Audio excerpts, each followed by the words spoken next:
The morning rush at Hartwell Global never slowed down. Employees hurried through the glass doors with laptops in hand, executives rushed between meetings, and assistants answered non-stop phone calls. At the top floor, where every decision affected thousands of people, CEO Daniel Hartwell was known for one thing: he hated delays. "Please, just make it fast," he repeated several times a day whenever someone entered his office. To him, time was money, and every second mattered. That Monday had already gone wrong. A major investor was flying in for an emergency meeting. The company's newest project was facing unexpected problems, and the board expected Daniel to have answers before noon. His assistant reminded him of another meeting, 3 pending contracts, and dozens of unread emails. Daniel rubbed his forehead. "Please, just make it fast," he sighed again. Just then, another message appeared on his phone. "School calling." He hesitated before answering.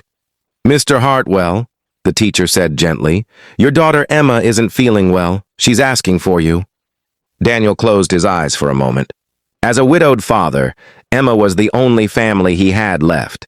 Since losing his wife 5 years earlier, he had tried to balance business and parenthood, but the company often came first.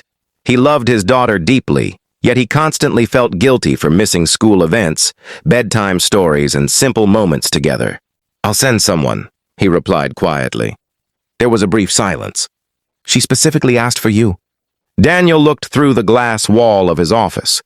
Outside, dozens of employees depended on his decisions.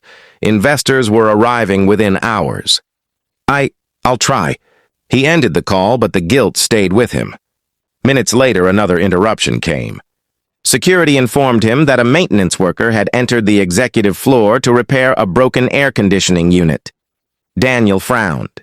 Today of all days, he didn't want strangers walking around outside his office.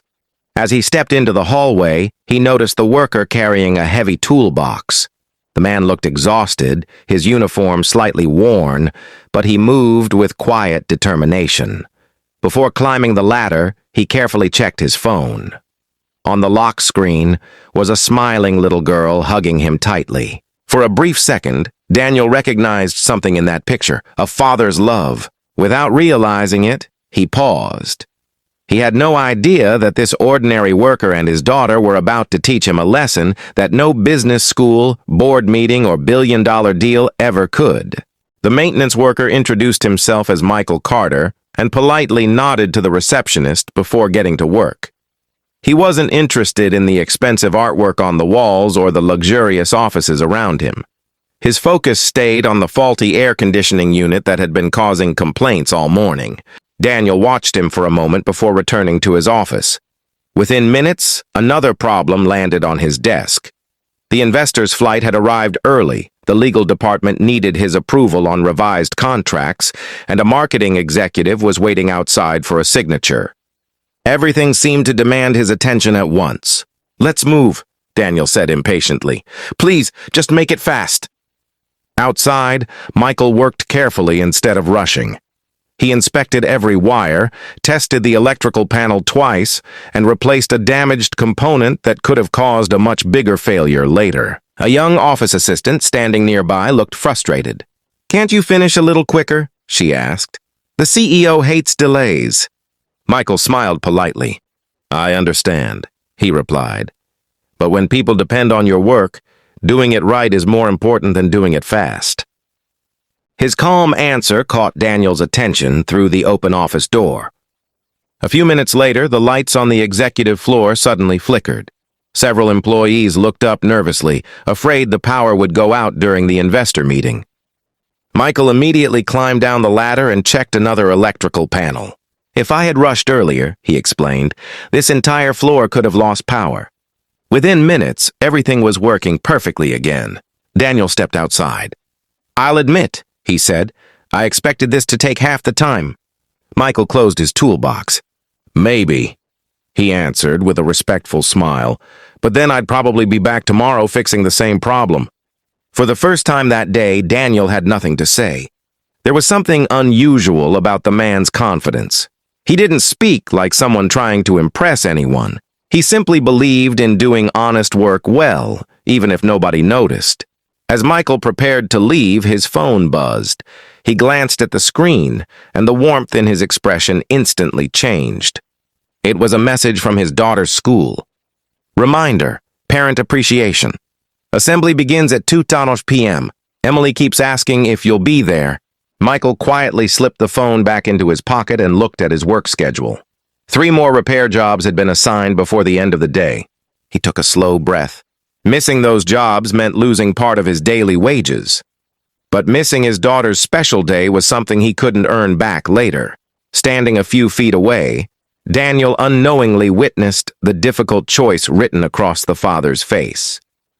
It reminded him of the phone call he had received earlier from his own daughter, and for the first time in a long while, his priorities began to feel uncertain. Michael thanked the receptionist, picked up his toolbox, and walked toward the elevator. He had almost reached the lobby when his supervisor called. "Michael, where are you? The Riverside branch has an electrical fault. They need you there immediately." Michael glanced at the time on his phone. If he accepted the assignment, he would miss Emily's parent appreciation assembly. If he declined, he would lose the extra pay he had been counting on to cover her school expenses. He stood silently for a moment before replying, "I'm sorry, but I can't take this one today. My daughter needs me." There was a pause on the other end. "You've already turned down overtime twice this month." "I know," Michael answered quietly. "I'll accept the next job, but I promised my little girl I'd be there." After ending the call, he released a slow breath. It wasn't an easy decision.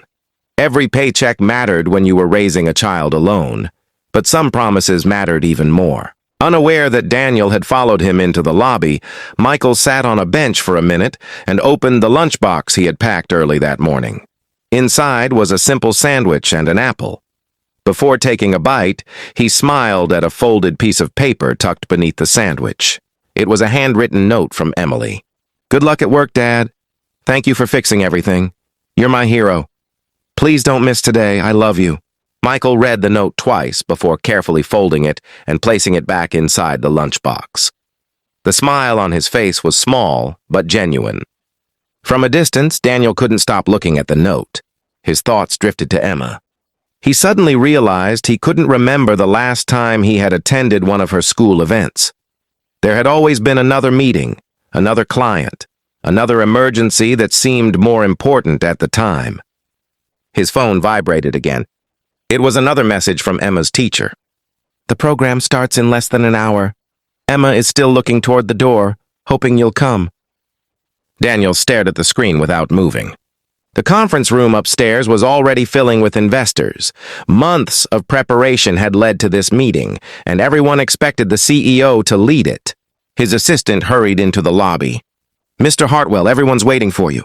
Daniel looked at the elevator leading back to the boardroom, then at Michael, who was walking toward the parking lot with his worn toolbox in one hand and his daughter's drawing in the other. For the first time in years, Daniel questioned whether success was measured only by the deals he closed or by the moments he chose not to miss. His next decision would reveal what truly mattered to him. Daniel looked at his assistant for a long moment before making a decision that surprised everyone. "Tell the board to begin without me," he said calmly. "I'll join them later." His assistant stared in disbelief. "But sir, the investors came here to meet you." "They came to discuss business," Daniel replied. "The business can wait 30 minutes. Without another word, he picked up his car keys and left the building. Traffic felt heavier than usual. Every red light tested his patience, but for the first time he wasn't thinking about contracts or profits. He was thinking about Emma sitting in her classroom, wondering if her father would keep his promise. When Daniel arrived at the school auditorium, the program had already begun. Parents filled the seats, cheering as children walked onto the stage one by one. He quietly slipped into the back row.